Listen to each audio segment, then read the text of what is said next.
Mangan, Nickel, Blei, Gold, Kupfer.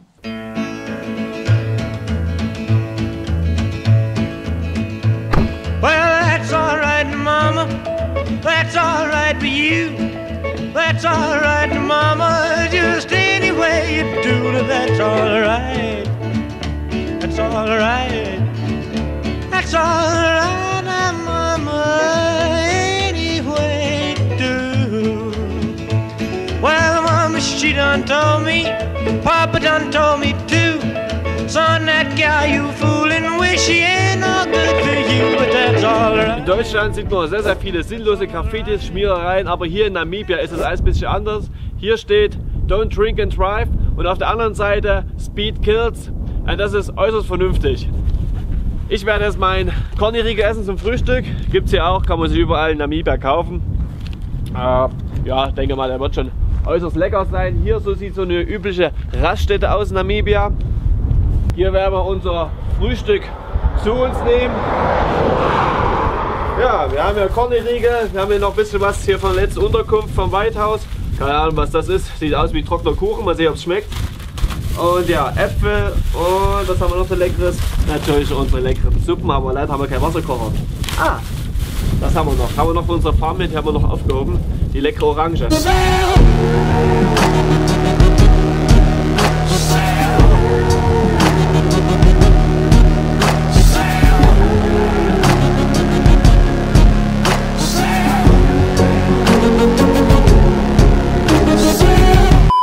That's all right. That's all right, Mama. Any way you do.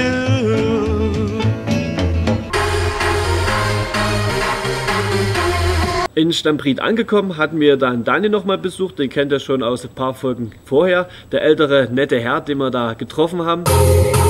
Daniel, auf zur Party! Bei ihm waren wir zu Hause gewesen, ein sehr einfaches Haus.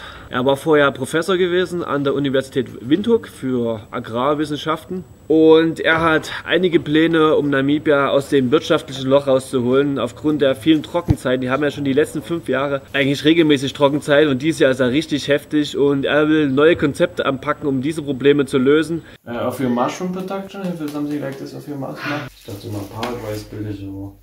But we would need 6.5 times the amount of feed that we are producing today.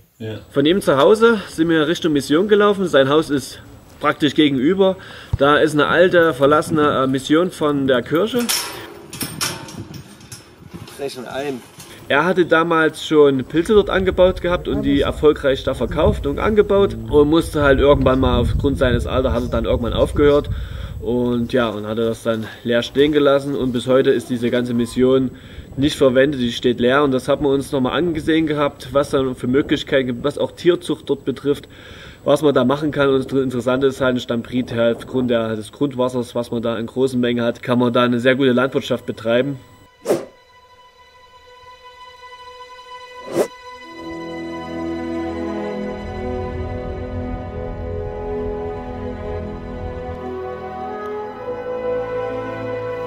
Wir sind jetzt gerade im Gondwana Farmhouse.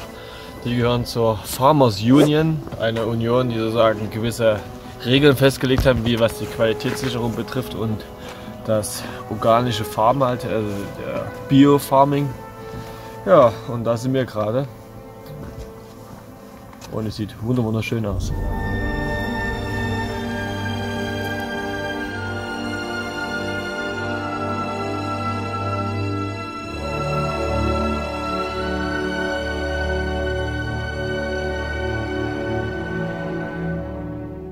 Das nächste Fressen-Video, ja. Die Leute wissen am Ende ganz genau, wie ich esse, ja. Was ich liebe. Wenn ich dann Bekanntheit bin, dann wissen die genau, was sie mir alles schenken müssen. Viel Essen und vor allem viel Fleisch. Wenn ich dann der YouTube-Star bin. Fleisch ist aber nicht vegan. Da schmeckt's. Ja, das ist gut.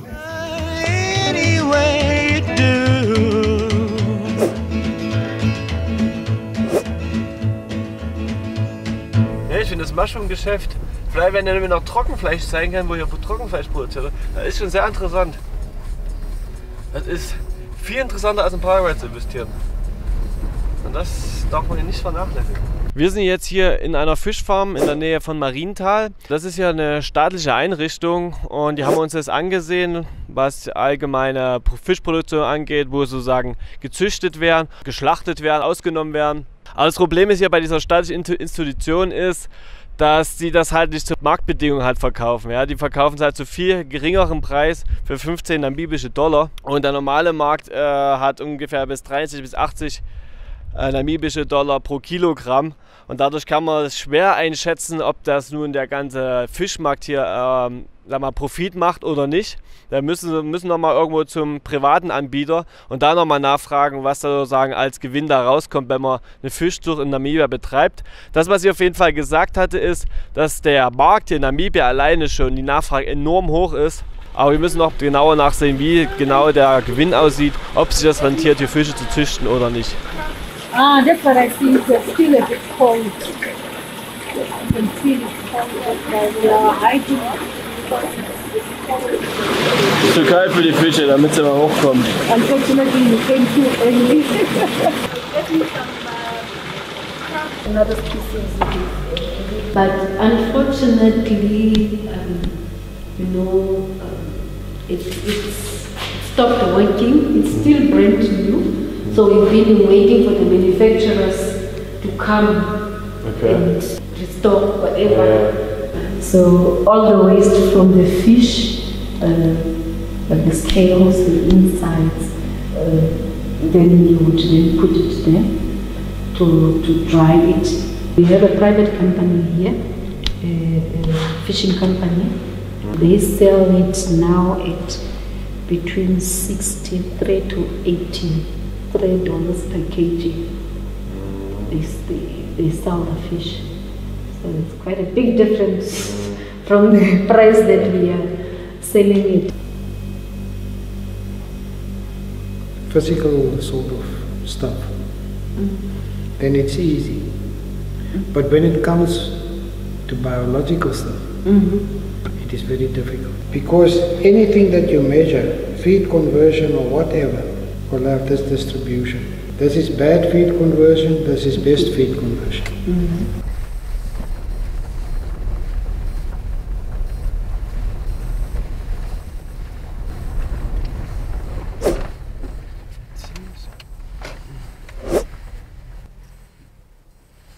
Wir sind jetzt in Stampriet. Wir waren jetzt gerade eben beim Chairman gewesen, hier vom Village Council. Haben mit ihnen gesprochen, wie es mit Immigration aussieht, ob Interesse besteht, dass Investor hier in die Stadt kommen. Und er meinte, alle sind willkommen. Vor allem halt Investor, wenn man nach Namibia emigrieren möchte, muss man halt investieren. Aber die Leute müssen so Geld mitbringen, man muss ja von irgendwas in Namibia leben. Und wenn man noch sagen wir, Einheimische ausbildet, kann man hier sagen wir, gut immigrieren, also dass das auch die Politik ein möglichst wenig Steine in den Weg legt und er hat uns versprochen, dass er uns unterstützen wird, was das betrifft. Vor allen Dingen halt, was interessant ist hier in der Gegend halt Landwirtschaft. Ja, und vielleicht auch andere Möglichkeiten, die wir dann besprechen werden, wenn wir konkret auf uns zukommen werdet, was man hier alles machen kann und wie der ganze Immigrationsprozess dann aussieht.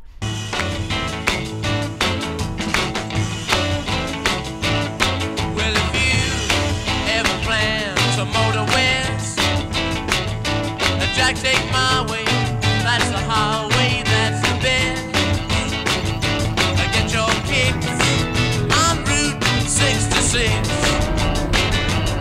Well, it winds from Chicago to LA, more than 2,000 miles all the way. Get your kicks. Wir sind jetzt bei Uli in Rehoboth und er hatte ein sehr interessantes Investmentprojekt. Wenn man nach Namibia einwandern möchte, ist es bedeutend einfacher, wenn man hier in Namibia investiert. Das Land hat es nötig, hat sehr viele Gelegenheiten und Uli möchte euch davon erzählen. Uli, ja, stell dich noch mal kurz vor, was machst du hier in Namibia und wie lange bist du schon hier? Ja, ich bin das erste Mal eingewandert 1976.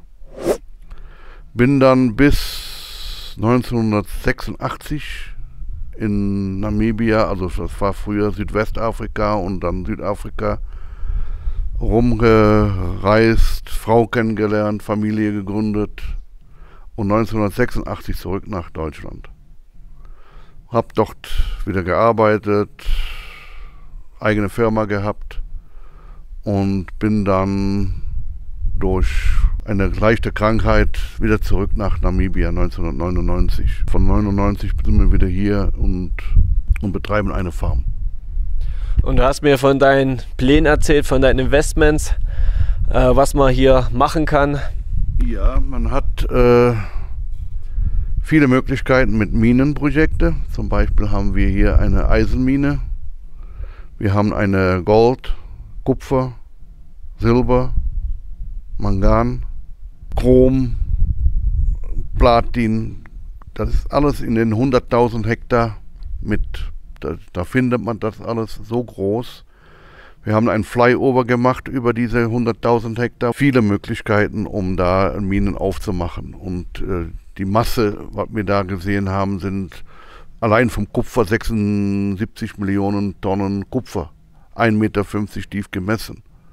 Einwandfreies Kupfer bis zu 56% ist. Durch die Koordinaten, die wir anbekommen haben, da kommt man genau sehen, wo das Kupfer liegt. Gold ist überall. Dann haben wir Mangan, ist gigantisch. Das ist unwahrscheinlich groß. Genau wie das Eisen. Also da sind wir jetzt dabei, wir warten jetzt auf die Minenlizenz. Das ist Mangan. Das ist ein Riesenberg. Calcit, so. Calcit ist das. Eisen, teils Hämatite, teils Magnetite. Hier sind wir am Bohren. Das kann man sehen, ein rötlicher Schimmer. Hier sieht man auch das Eisen. Hier ist unsere Geologin, die Sharon. Die ist wirklich top. Dann haben wir hier einen Geologe, Dr. Peter Schreck. Das ist die ganze Mine jetzt, wie sie so steht. Hier ist Rehoboth, hier oben ist Windhoek. Und hier die Spitze ist das Eisen. Kupfer, hier ist das Gold. Chrom und Silber ist hier oben. Platin ist da. Zinn und Blei. Und hier ist der Mangan. Und ihr wollt sozusagen euch vom Staat das ganze Gebiet pachten? Das haben wir jetzt schon. Ach, das ist schon gepachtet? Ja, ja. Wir haben die Minen das Recht zu prospektieren. Okay. Und dann das Recht, um Antrag zu stellen für eine Minenlizenz. Wir haben ja hier diese Eisenmine schon beantragt zu Minen. Die eine Lizenz, die andere Lizenzen. Hier das abgestempelt ist, dass das okay ist. Hier sind die Bohrpläne, wo wir gebohrt haben, mit den Koordinaten. Investoren, die wir hatten und wieder abgehauen sind. Wir haben auch viel Bullshit da gehabt. Wenn es wirklich um die Kohle ging, dann sind sie auf und davon gewesen. Von einer haben sie ja hier verhaftet. Der hat ein paar Monate gesessen oder ein paar Jahre. Die andere Geschichte ist ja natürlich mit den Schulen. Ne? Das hilft nicht, wenn man eine Mine hat und man hat nur ungelernte Arbeitskräfte, die man wieder anlernen muss. Eine Schule muss man hier eröffnen, dass diese Kinder, Jugendliche was lernen können, sodass sie in diesem Bereich von Mine oder auch andere Möglichkeiten, die hier gibt, wie Landbau, eine Ausbildung bekommen, sodass sie weiterkommen. Wir haben selbst hier Möglichkeiten, Fachleute zu haben, ne? Und dann von Südafrika kommen welche hier hin. Dann ist die Möglichkeit auch von Deutschland. Da können die hier runterkommen und können hier Leute lernen. Das wollen wir ja machen. Wir wollen einen Austausch machen, sagen wir, mit Lehrpersonen, Austausch. Ne? Lehrer von hier gehen nach Deutschland und Lehrer von Deutschland kommen dann hier hin. Denkst du, das funktioniert? Ja, warum eigentlich nicht? Guck, die Lehrer von Deutschland kommen hier und lernen auch wieder ganz andere Kulturen und Möglichkeiten. Und die Lehrer von hier lernen da wieder, um hier wieder eine bessere Ausbildung zu geben. Da brauchst du eigentlich auch jemanden, der in Deutschland die Leute aussucht. Die Lehrer dann. Oder?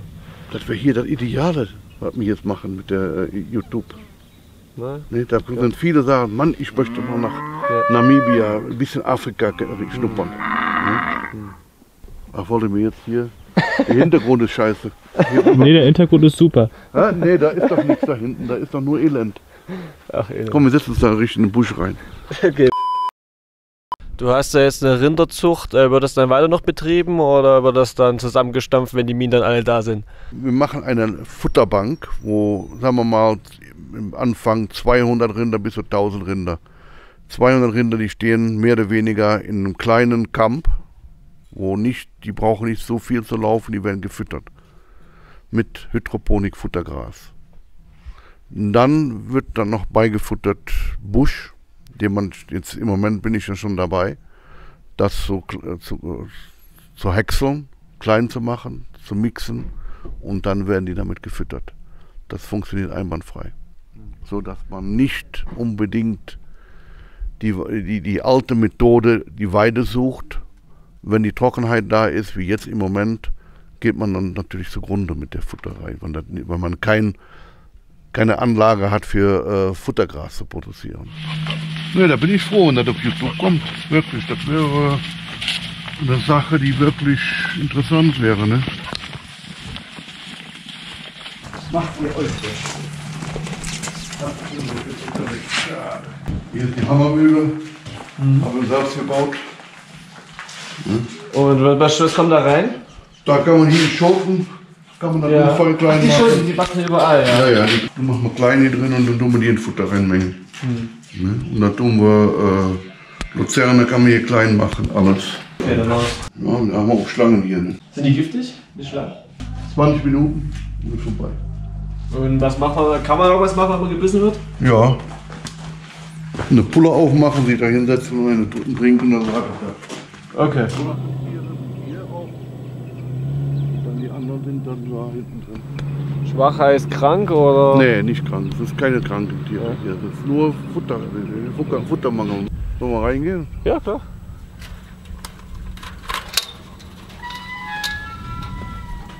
Aber normalerweise wäre hier die Zeit alles grün. Ja, dieses Jahr ist ein hartes Jahr. Lieber Mann. Letztes Jahr war schon eigentlich beschissen, aber das hier war dann der letzte Schlag noch. Und wenn nochmal so ein Jahr kommt, weit mit dem Hydroponik komme ich natürlich dann durch. Dann bin ich hier in der Umgebung nachher der Einzige, der noch in der Landbau, Hydroponik.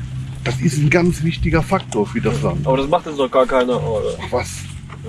Hier und da hört man. auf der Weide und dann lassen sie grasen. Und ja, wenn da nichts ist, dann wird geweint. Dann sind sie am Ende. Ja. Und jetzt hier, sagen wir mal, käme nur 40 mm Regen drauf. Morgen früh ist schon eine grüne Schicht da. Okay. Das geht ruckzuck, das geht unheimlich schnell. Ja. 4-5 Tage steht das Gras so hoch. Welche Standorte hast du da jetzt gedacht, das jetzt hier weiter fortzuführen? Hier in Rehoboth und weitere Standorte dann noch? Wir haben hier im Land etwa 40.000 Kinder jedes Jahr, die von der Schule kommen, die keine Ausbildung bekommen oder wenige davon Möglichkeit haben, eine Ausbildung zu bekommen. Wir sind dabei, in Standpritt eine katholische Missionsschule zu übernehmen, mit ungefähr 5000 Hektar Landereien dabei, also eine Farm. Und da wollen wir gleichzeitig die Schule so ausbauen, dass wir 200 bis zu 500 Kinder ausbilden können in verschiedenen Berufszweigen, vom Elektriker bis zum Schlosser bis zum Landwirt, in allen Arten von Landwirtschaft. Hydroponik, Aquaponik, Fischzucht. Hier in Rehoboth das Gleiche. Und dann kann man von Standpritt kann man dann kommen mit Luzerne, Futter, was man hier das Wasser nicht vorhat, hier wieder benutzen kann, um diese Aquaponik, Hydroponik Sachen zu produzieren. Wenn man jetzt in dein Projekt investieren möchte, kann man da an Rendite rechnen, was da rauskommt? Ja, wenn man richtig jetzt auf der Rolle ist, kann man bis zu 20-25% ist da möglich. Ja. Das ist ein realistischer Wert? Das ist ein realistischer Wert, ja. Da kann man rausholen. Und wie sieht es mit der Investitionssicherheit aus? Kann das hier was passieren wie in Südafrika, dass die Leute hier rausgetrieben werden? Nein, hier in Namibia sind wir sehr freundliche Leute. Wir sind sehr Wir leben freundlich zusammen.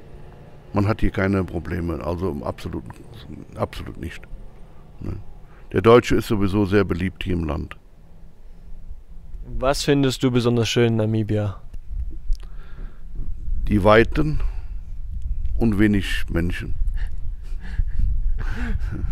Was magst du nicht so? Ist gar nicht so ein, was ich nicht mag. Ne? Ja gut, der deutsche Wald und die deutschen Traditionen und das fehlt schon manchmal so ein bisschen was. Ja, wenn ihr auch helfen wollt und ja, dass ihr Projekt mit unterstützen wollt, könnt ihr ja, mit uns Kontakt aufnehmen und mit Uli, dass wir das umsetzen können. Und dir wünsche ich auf jeden Fall viel Erfolg, das ganze Projekt, und vielen Dank fürs Interview. Hat mich sehr gefreut und hast du auch sehr gut gemacht. Ja, ich bin froh, dass ihr hier hingekommen seid, war interessant. Das tut gut, mal so sich alles so mal rauszulassen, was man so im Herzen hat. Ne? Ja, es freut mich auf jeden Fall. Ich finde es ein tolles Projekt und ich denke, wir werden schon einige dafür finden. Hier hat man viel Platz. Hier ist noch viele Möglichkeiten offen. Hier ist alles. Hier sind noch ein ganz junges Land, was noch wirklich viel Möglichkeiten hat, um was zu machen. Wir waren jetzt bei Uli auf der Farm gewesen, haben uns das alles hier angesehen. Seine Rinder, Schweine, Gänse, hat alles da. Er versorgt sein Haus mit Solarkraft, also zum größten Teil hat er Batterien, die das da versorgen. Also er hat gar keinen Stromanschluss hier, hat zur Not noch ein Notstromaggregat, weil bei ihm ist nämlich gerade der Strom ausgefallen, aber ich spinne die Batterien gerade rum, wird das dann mit Notstromer betreiben. Aber man kann es hier bei dem Wetter, kann man sehr viel mit Solarenergie machen, sodass man gar keinen Stromanschluss benötigt. Hier haben wir alles, einen eigenen Strom. Sehr schöne Küche, ja. Also ja, wahnsinnig groß, ja. Da kann man den ganzen Tag kochen. Friertruhe. Und das ist hier alles voller Rind, oder? Ja, das ist oh, lecker. eigenes Fleisch. Man hat ja so die Geschichten schon gehört, dass einige Farmer sich schon erschossen haben, weil sie einfach mit ihren Geschäften im Ruin sind, haben sie Selbstmord begangen, weil es eine sehr schwere Zeit ist. Die Rinder werden zurzeit alle verschenkt, faktisch. Also die versuchen, all die Rinder loszuwerden. Und ja, er spekuliert darauf, er versucht die mit aller Macht irgendwie ein Leben zu erhalten, sodass er, wenn dann die Rinder alle so zum Ende des Jahres, wo es da wirklich kein Rind mehr gibt, kein Fleisch mehr gibt, dass er die da zu sehr guten Preis verkaufen kann. Er will als Möglichkeit, als Investition, auch für euch, was das euch betrifft, in St. Bried ist interessant, dass da halt sehr viel Grundwasser gibt. Und da will er die Futtermittel produzieren für Namibia, zum großen Teil für Namibia und für sich selbst, für seine Plantage auch hier. Und natürlich hat er auch ein Grundstück sich gepachtet und hat die Lizenz dafür, dass er da abbauen kann in Minen. Also Mangan, Nickel, Blei, Gold, Kupfer. Also gefühlt eigentlich das ganze Tabellenbuch durch, also was da alles an Edelmetallen gibt, was man da fördern kann. Er will Schulen bauen, um die Arbeiter dafür zu bekommen. Da wird ein ganz großes Projekt kommen und darauf ich mich auch schon freue und was ich auch euch näher bringen will. Wenn ihr noch mehr von solchen Videos sehen wollt, gebt uns auf jeden Fall ein Like und abonniert den Kanal. Und wir sehen uns beim nächsten Video. Bis dahin. Tschüss.